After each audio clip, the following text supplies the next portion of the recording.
தமிழ் சமூகத்தின் அடையாளம் நம் திருக்குறள்.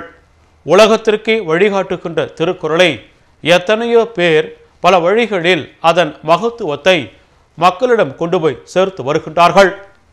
திருக்குறள் கருத்துக்களால் ஈர்க்கப்பட்ட ஓர் ஏழை தொழிலாளியோ தட்டுவண்டி மூலமாக திருக்குறளையும் அதன் கருத்துக்களையும் மக்கள் மத்தியில் எடுத்துக்கொண்டு சேர்த்து வருகின்றார். இனி அவர் குறித்த செய்திகள், சிறப்புகள் உங்கள் முன்னே பாருங்கள். தமிழ் எத்தனையோ குடும்பங்களை வாழ்வித்து வருகின்றது. மொழி இல்லை என்றால் இனம் இல்லை. ஓர் இனத்திற்கான அடையாளம் மொழி. அந்த மொழிக்கு பல்வேறு சிறப்புகளை கொடுப்பது அந்த மொழி சார்ந்த இலக்கிய இலக்கண நூல்கள்.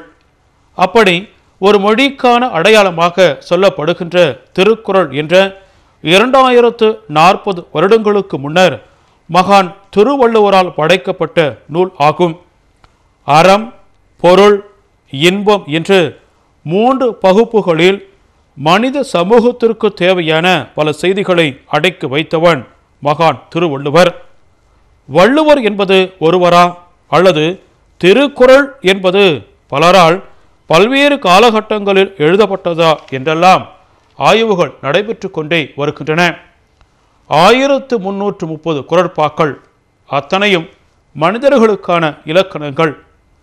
பணம், பதவி, அதிகாரம், தான் என்ற அகந்தை என்றெல்லாம் மிருகத்தனத்தோடு தரிகட்டு அலைகின்ற மனித சமூகத்தை உறங்குவதை போன்று சாக்காடு, உறங்கி விழிப்பதை போன்ற பிறப்பு என்று வாழ்க்கையின் தத்துவத்தை 7 சொற்களில் சொல்லி மனிதர்களை சிந்திக்க வைத்தவன் மகான் திருவள்ளுவர் மட்டுமே.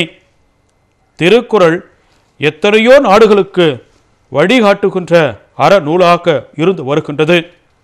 அப்படிப்பட்ட திருக்குறளை புதுவை பெரியார் நகர் 12வது குறுக்கு தெருவில் வசித்து வருகின்ற சீனு தாமோதரன் என்ற தட்டுவண்டி ஓட்டி கொண்டிருக்கின்ற ஓர் ஏழை தொழிலாளி செல்லுகின்ற இடங்களிலெல்லாம் திருக்குறள் எழுதப்பட்டிருக்கின்ற தன் தட்டுவண்டியோடு செல்லுகின்றார். பார்ப்பவர்களோடும் பேசுபவர்களோடும் கூட திருக்குறள் குறித்து அற்புதமாக பேசுகின்றார் இந்த படிக்காத மேதை சீனு தாமோதரன். இவரின் தட்டுவண்டியில் சீனு சிவிகை என்ற வாசகத்தையும் இவர் எழுதியிருக்கின்றார். இப்படியெல்லாம் திருக்குறளை பரப்புகின்ற தாமோதரன் குறித்து ஆனந்த விகடன், புதிய தலைமுறை உள்ளிட்ட பல புகழ்பெற்ற பத்திரிகைகளும் பல்வேறு கட்டுரைகளை எழுதியிருக்கின்றன. பல்வேறு இலக்கிய தமிழ் அமைப்புகள் தாமோதரனின் திருக்குறள் பரப்புகின்ற பணிகளை பாராட்டி விருதுகளும் பரிசுகளும் கொடுத்திருக்கின்றன. 1330 குறட்பாக்களில் ஏறக்குறைய 700 குறட்பாக்கள் தனக்கு தெரியும் என்று ஆச்சரியத்தை ஏற்படுத்துகின்ற தாமோதரன், உலகமெங்கும் வாழுகின்ற மக்கள் கட்டாயம் திருக்குறளை படிப்பதோடு அதன்படி நடப்பதும் அவசியம் என்றும் கூறுகின்றார். என்னோட பெயர் தாமோதரன். நான் திருச்சியிலேருந்து 92லேருந்து இங்கே வந்துட்டேன். குடும்பத்தோடு இங்கே இருந்து எழுதும்போது தட்டுண்டியை போட்டு எழுதும்போது ஆட்டோவில் பார்த்தேன், வாசகம்லாம் இருக்குது. அதே மாதிரி நம்ம திருக்குறள் எழுதி போகலாம் அப்படின்னு எனக்கு ஒரு ஆசை. அதை எழுதி போட்டால் மக்கள் எல்லோரும் வரவேற்பு கொடுத்தாங்க. படித்து பார்த்துட்டு நல்லாயிருக்கு, நல்லா எழுதுறீங்க அப்படின்னு சொன்னாங்க. நல்லாயிருக்கு, யாரும் இந்த மாதிரி தொண்டு செய்யலை அப்படின்னு சொன்னாங்க. ஒரு நாளைக்கு எழுதாமல் போயிட்டாலும் ஏன் எழுதலைன்னு கேட்டாங்க. அப்புறம் இந்த மாதிரி ரொம்ப நல்லா பணி செய்கிறீங்க அப்படின்னு வாத்தியாருங்களாம் வந்து ஊக்குவிச்சாங்க. பழைய ரிட்டையர் வாத்தியாருங்க பழங்களாம் நிறைய இடத்துல இந்த மாதிரி பண்ணி சொல்லி எனக்கு ரொம்ப சந்தோஷமாயிடுச்சு. அதனால் தொடர்ந்து தினமும் குளிச்சுட்டு எழுதிட்டு வர்றதே என்னோடய பணியாக ஆயிடுச்சு.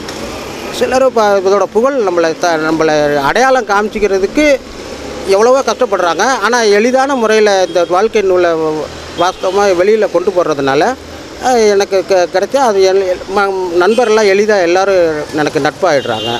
எல்லாமே வாழ்க்கையில் உள்ள நூல்ன்றதுனால இது எனக்கு ரொம்ப அதை உற்சாகம் அவங்க பாராட்டுறதுனால அப்படியே எளிதாக போய் சேர்ந்துருது.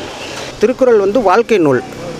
வாழ்க்கை நூல்னு ஒவ்வொரு மனிதனும் தனி மனிதனுக்கும் வாழ்க்கை ஆணும் பெண்ணும் சேர்ந்து வாழ்கிறதுக்கும் வாழ்க்கை நூல் தேடுறதுனால வாழ்க்கை நூல் சாதாரணமாக போகிறதுக்கு வாழ்க்கை நூல் தேவைன்னும் போது அது அவங்களுக்கே சரி வேண்டான்னு சொல்ல யாரும் மறுப்பு சொல்ல மாட்டாங்க. அப்படின்னும் போது இது நேர்த்தி. ஏன்னா தெய்வ நூல் தெய்வ நூல்னும் போது அவங்களுக்கு பழிக்க தான் செய்யும், மற்றவங்க படிக்கிறவங்க மனசில் இருக்கும். அப்படின்றதுனால ஒவ்வொருத்தரும் எழுதும் போது மனசு மகிழ்ச்சி வந்துடுது.